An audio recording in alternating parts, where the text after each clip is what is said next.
Alright, so now we're done with episode metal. Well, that was a very underwhelming DLC. I don't know. I found it underwhelming. Could have been better, admittedly. Sonic and Knuckles did better with lock-on stuff. I liked it. I know, call me a suck-up or whatnot, but I enjoyed it. So we're still in the first zone. Well, yeah. Yeah, we're still in Castlevania zone. Sylvania Castle, yes. And here you go. If you use the attack button in the water, Tails will swim you across. And unlike with Flight, he can swim indefinitely. So Tails gets tired when flying Sonic around, but not when swimming him around. I guess it's due to the buoyancy of his tails in that regard, whereas up in the air, gravity is completely working against him. That Jova, or they need it to be that way, because otherwise White Park Act 3 would be unwinnable.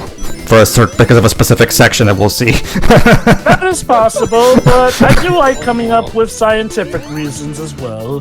Well, okay, combined with what you said in the previous part, yeah, it really does feel... Oh no. There you go. There you go.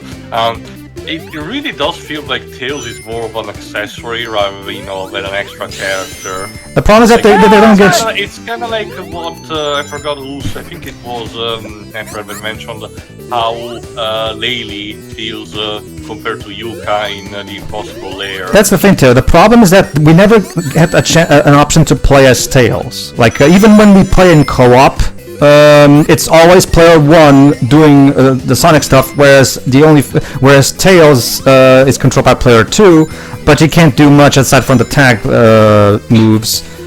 Yeah, this is what I meant. Like, I guess they really, idealized the game with Yeah. Tails in mind being more of, an extra power-up rather than, Like, compare this to Sonic 3. In Sonic I wouldn't go that far as to say that Tails is just that power-up. He's still his own character. But I will admit that it seems like what they're running off of more is the typical idea of Sonic 2, wherein you got Sonic as the one that you mainly play as, and Tails is the potential add-on, since back in the times of Sonic 2, we didn't get all the different combinations or ideas of, hey, what if we had Tails in the lead or Sonic is following?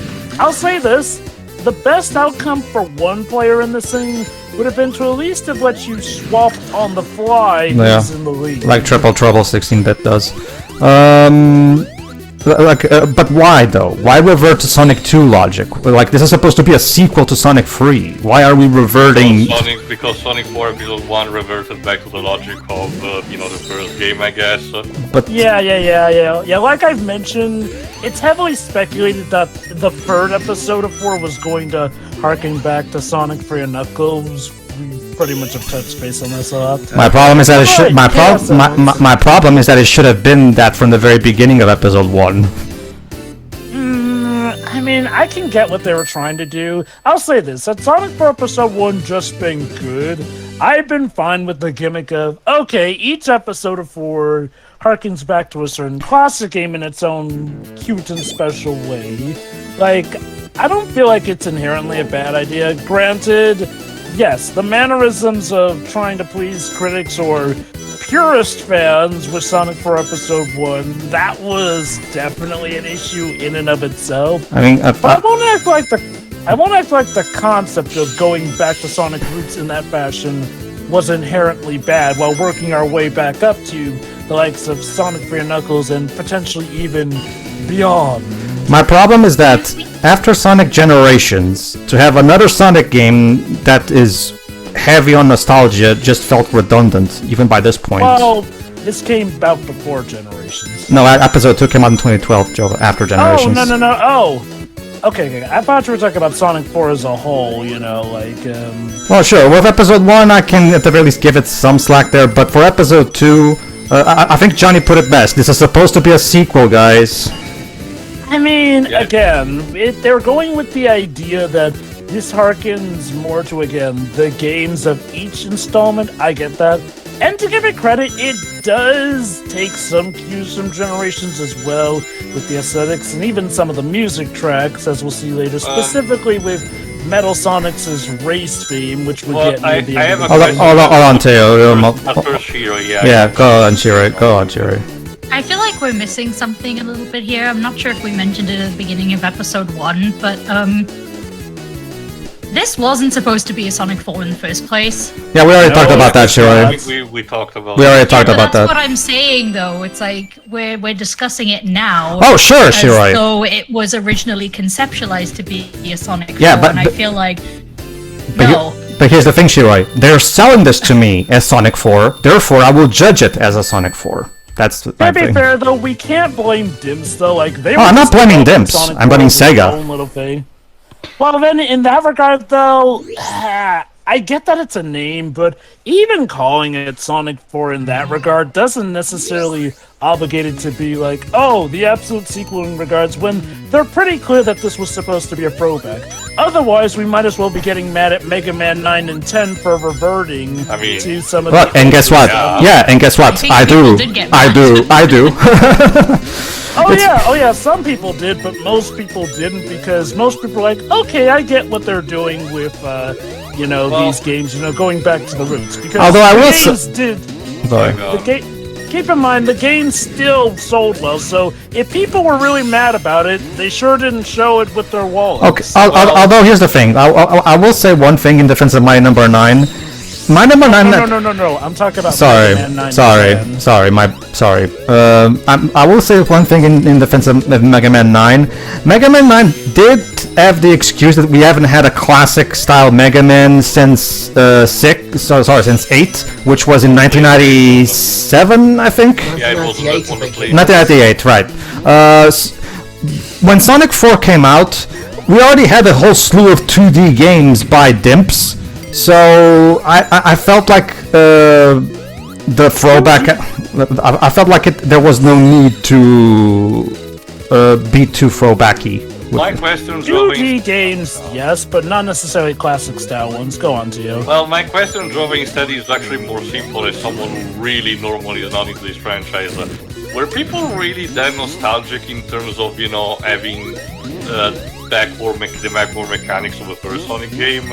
Yes, actually. A lot Why? of people were asking for classic style ones. Well, first off and foremost, the momentum. Like, a lot of people really do dig how the classic style games worked with their momentum in Oh, that yeah. regard.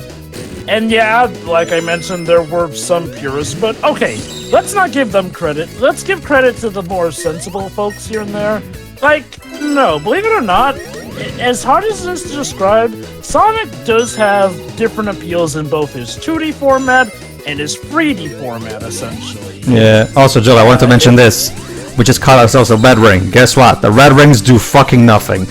You get an Just when they achievement. did something. You get an achievements/trophy, but that's it. They don't actually unlock Like anything in the game itself. Allow me to. Kind of like the medals of Sonic 06. Let's recap real quickly. In Sonic Colors, getting red rings unlocked extra stages that would later allow you to get the Chaos Emeralds.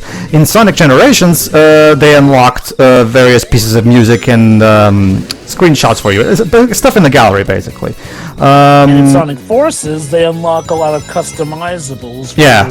the avatar as well But as the- some but- other attributes. But the red rings in this game do absolutely jack shit. Like, why? Yeah, like, I may be a fan of this game, but even I can't really defend that. Like, What was the game that introduced them first? Colors. Colors. Okay. Yeah. colors. In fact, back in the day when Colors first came out in 2010, a lot of people were making jokes. So this is why this game can't be on the Xbox 360, because of the red rings.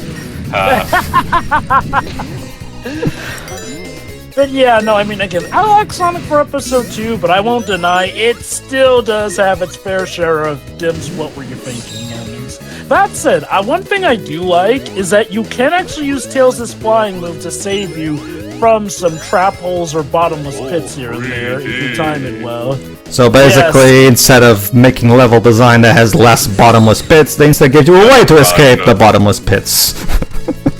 Although I'll give him credit, Sonic for Episode 2 is You'd rather have not... nothing? It's Hold on. better than nothing. Go on, Joe. Okay, before we go there, to give them credit also, they show a lot more restraint with the bottomless pits in this game than with Sonic 4 Episode 1.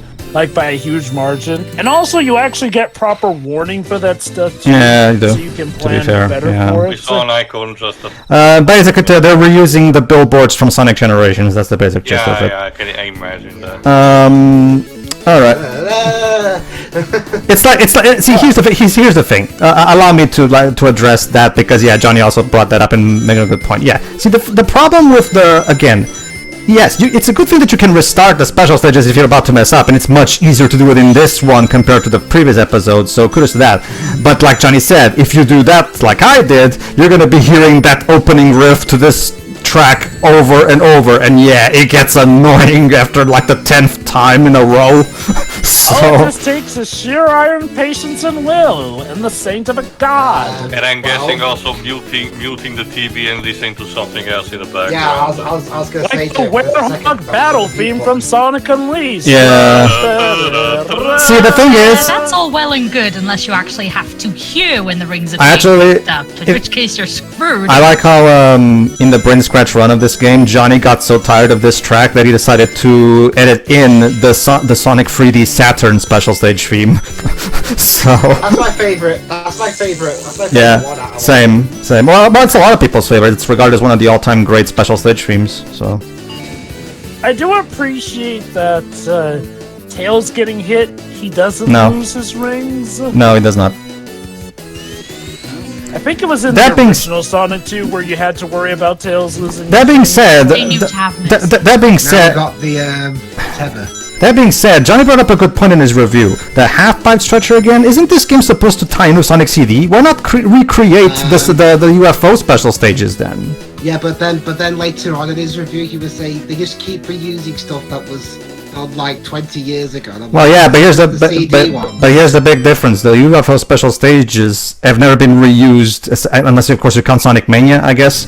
Whereas the half-pipe stage by this point in 2012 was already played out. Like it was in this game, it was in Generations 3DS, it was That's been done in Colors DS, Rush, like the half-pipe stage by this point had been used by them so much. Oh, cool! I believe you have Oh, unlocked God. the. Speaking of reused, Yeah, we've already been over it. I like this tune. Some here don't like it. I mean, I personally think it's fine. I mean, I don't really see much of an issue here. it's just the same. Oh, never mind. I was thinking of something else. Never mind. Yeah, you're right. See, my thing with this is that, again, this theme works really well for pinch phases.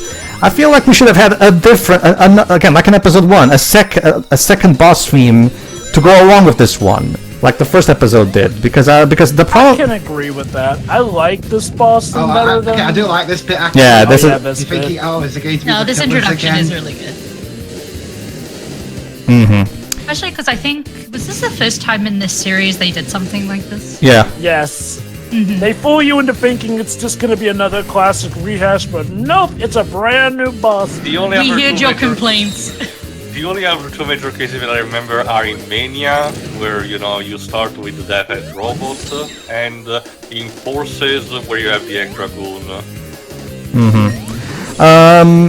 See, the reason people get on this theme's case is not because the theme itself is inherently a bad. It's more so the fact that it's being badly used, because this theme is very short in its duration before it starts looping. As a result, it can get grating when you're fighting, especially when you're fighting the boss of Oil Desert, which can last for a good while, or I'm guessing. Sorry. or hell, even the well, actually, the Sky Chase. Does Sky Chase have that? No. Sky Chase has Metal Sonic's boss theme. Yeah, right. Go on.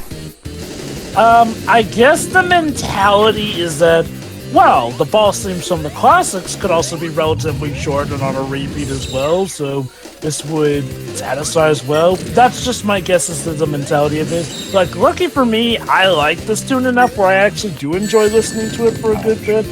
Like, one thing I know is that the initial boss theme, which is pretty much just clown music, Okay, I'm curious is not because beloved, I but forgot. Sorry, go on, sorry. But I do recall the pinch music got better reception. That's probably why they just made the pinch music the main boss theme. Hell, how about this, June? If you want to reuse Sonic 3D Blast Mega Drive music, bring back the actual proper boss theme that was in the final game rather than the beta one. At least that would have been a better theme than the clown one. I will say this though. Tails wondering what the fuck's happening. Basically, it's Poison Ivy. Charging up his laser! It's Poison Ivy from Arkham Tail. Go on, Joe. Oh, that's another thing, Bob, that I wanted to know. Oh, the other frame rate. Outside of the, Pedro showcased that was choosing the 5 using Tails, but the normal and the circumstances, how were you supposed to actually, arrive or reach Eggman? Sometimes his cockpit comes a bit lower. Like, I really get the feeling you're supposed to use Tails anyway. I mean, they've been teaching you to use Tails throughout this entire zone. I'm pretty sure that's how it's. I'm pretty sure that's how I thought you were supposed to do it as well, because he rarely reaches down for you to reach him. I thought at some point you were supposed to use the tentacles as a trampoline or something. No, you can't jump on the tentacles. So one thing to keep in mind, Tio, this game emphasizes first and foremost the teamwork between Sonic and Tails. Again, part of this was due to, like Sherry mentioned, we hear your complaints, so we're really going to emphasize that Sonic can use help from his friends, starting with Tails in that regard. Now it's time to use the 69 move. There you go. Here we go. But yeah, in this regard, let me finish, Clips. In this regard, essentially, the idea with some bosses is that using Tails can give you an advantage. So yeah, that is how you're supposed to be playing the game. Go on, Dribs. Okay.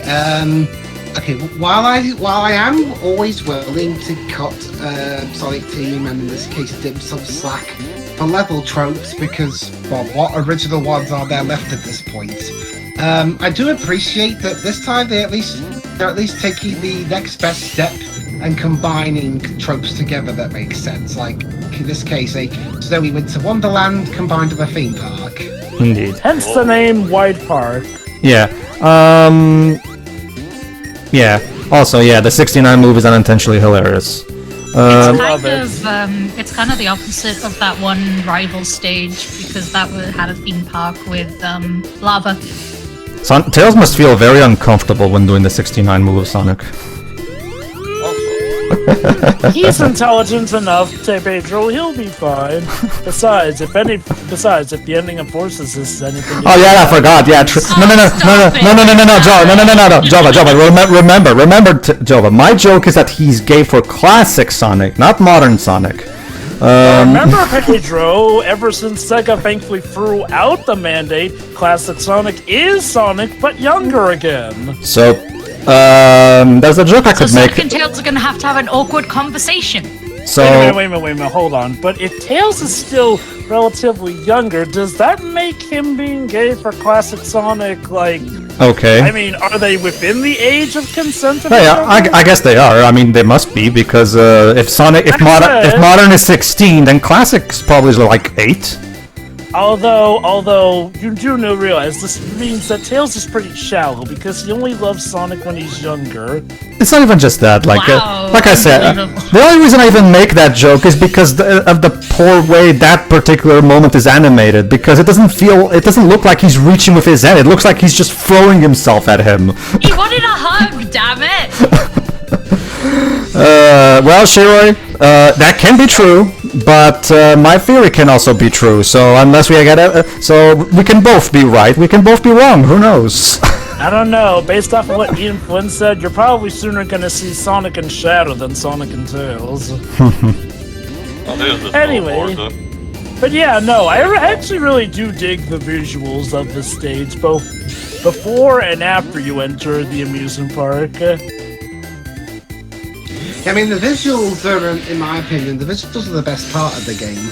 And this is also one of the better music tracks as well. In fact, speaking of better music tracks, we'll actually get to hear what a lot of people, a boss scene that people really did actually enjoy from this game once we reached the end of the zone. Mm-hmm. Well, it's not as repetitive as the other boss theme. I really want the Metal Sonic theme from this game to actually be reused with better instrumentation. He actually did get it in. As far as I know. In where? He actually did get it. Let Jova speak, Joyce. Come on, Jova. He actually, if I recall correctly, did get his theme in this game remixed for All-Stars Racing Transformed. Okay, then. That was the only other time, as far as I know, though. Well, to be fair, he did get an awesome, and I do mean awesome, and you'll like this, Libs, US theme remix in Forces, which later got used in Sonic Team Sonic Racing. Well, that's because yeah. I don't know if I've heard that one, but if it's better than the Generations one, then okay. I'll stick to the Mania one. Well, remember, Generations has both the Japanese and US themes. It's like I've said to you guys before, in terms of just the quality of the remixes in Generations, I think the Japanese remix is better than the US one. That's the thing. That's the thing. The US remix is a bonus track, so I get the feeling it wasn't the one that was given most priority. I guess. But plus, it was the same the original composer remixing his own track, so I guess that had that advantage as well. Yeah, no, for me, Although I can assure you, they do the US theme justice in Forces, and then some. That was a really nice surprise, actually, to hear a remix of something from the US soundtrack. Yeah, because that's the thing. I don't know about anyone else, but me personally, I know the Japanese soundtrack is very beloved to a lot of people, and that is totally cool. But this US fan feels awfully neglected.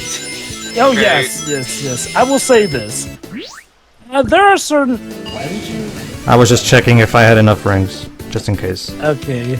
Like, I'm somebody who prefers certain tracks from each version, but All I right. do believe that the I have to mention this. So this is... Now we have to get 350 rings. So, what's the problem there? Simple. There's going to be a part where we have to... There you go. No, basically, this is a very tight... This final part is very tight to get right. There you go. See that, There you go. and it's still not... Oh, there you go. Oh wow, jeez. Barely made it. Barely made it. Just made it. There you go. That's the dark blue emerald.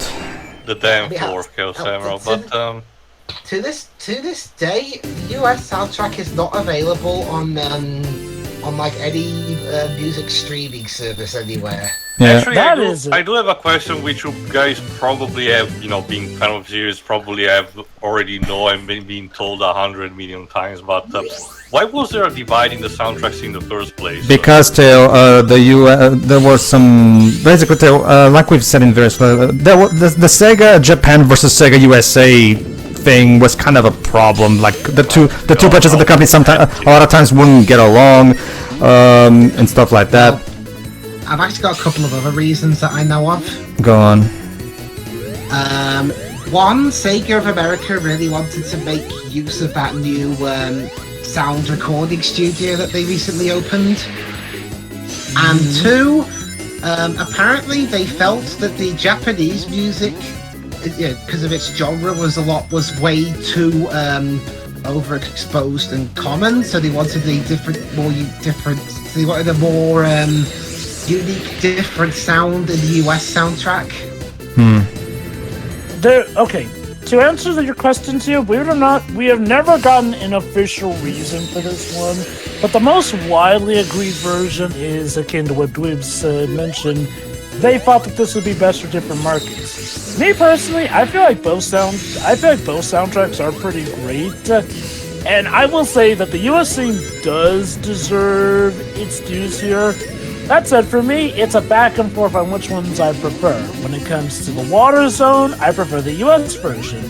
When it comes to Stardust Speedway, yeah, I have to go with the Japanese version. That being said, for me, yes, I prefer Sonic Boom over Toot Toot Sonic Warrior. It's called You Can Do Anything, and no. All right, let's not get into that. Come on. The main lyrics. Yeah, we'll have we'll get more into it when we get to Sonic. Tune in. But, You know the... But from what I understand, Pedro, this is actually one of your favorite tracks in this game. It's my favorite track in the game. If anything for the Twinkle Park remix. Go on, Siri. You know the only reason we probably don't get like any remixes of the US stuff is because this is predominantly by a Japanese company, so they're just gonna reach for it as default. Which again was It's really probably that simple. Yeah, there's that too. I Yeah. also agree with what was said before. It was relatively surprising that Forces instead, opted for the USA version of, Metal Sonic. It depends on. I wonder if it was the mentality to begin with. This game wants to be more marketed towards the Western audience, so as a result. I can tell you this, Tio. No, Forces was definitely more oriented for the Japanese. Yeah, So, Izuka himself even said that at one point.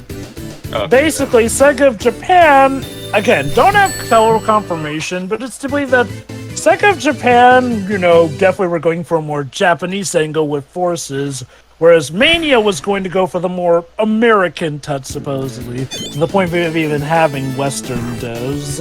I also like to voice a similar issue I have with White Park Act 2. What I do like the aesthetics and the music. Like Johnny said, there are no carnival level gimmicks in it. You'd think. Yeah, it really feels at Running some up point and you down should- a roller coaster. Well, yeah, but I think what it was meant is it felt that at some point you were supposed to have a card sequence. yeah, it's not you have a Twinkle Park remix. Why not insert a cart section like in Twinkle Park then? I can agree with that. I have to wonder, do you think that, they were kind of afraid to overdo it with the gimmicks? Because one thing I've noticed in Sonic for Episode 2 is that, it does have different level designs for the levels, but the gimmicks are way less puntable than they were in the first episode. I don't even really get it. Fun fact: if you actually look in the game files and data mine them, you can find the little graphic saying "to be continued," which already which gave us the confirmation even before Ken Balog said it years later that we were indeed going to get an episode 3. However, you can tell that the reason they didn't show it in the game is because they weren't confident if this. They were playing the waiting game. Okay, let's see how this episode is received. If it's not well received, we'll just cut it dead, and that's what they did. Because by the time episode 2 came out, people didn't really care anymore. Actually, if I recall correctly, the To Be Continued thing did originally show up. It just got, patched out of actually showing. Well, and it still remains in the files. I can tell you that I can't speak for the PC version, but I can tell you that on the PS3 version, it's version 1.0, and there's no updates if you check for updates. So I don't know. I'll double check. Don't know.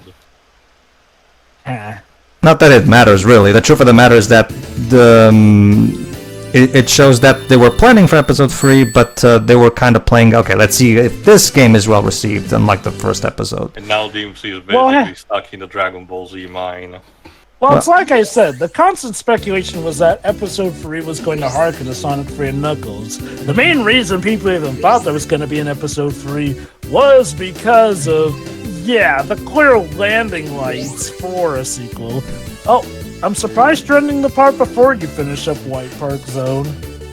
White Park 3 takes a while. So, and we're already at 28 minutes in this part, so... It's a stage that mostly happens in water, so... Yeah. I'm more weirded out by the fact that, finishing an Act 2 of, White Park unlocks for the free roam, for the free stage select of the previous zone that you unlocked, Sylvania Act 3 and the boss. It feels like you should have unlocked that earlier. It's a weird thing where they have it where when you get a certain progress into White Park Act 2, for whatever reason they also unlock Oil Desert before you finish White Park. I mean, I'm guessing they're trying to make your progress non-linear and allow you to choose stages akin to Mega Man, I guess. But it doesn't really add anything to the game if you ask me. Alright, tune in next time, everybody, where we meet the dying ducks. Yeah. See ya. Yeah. Mm-hmm.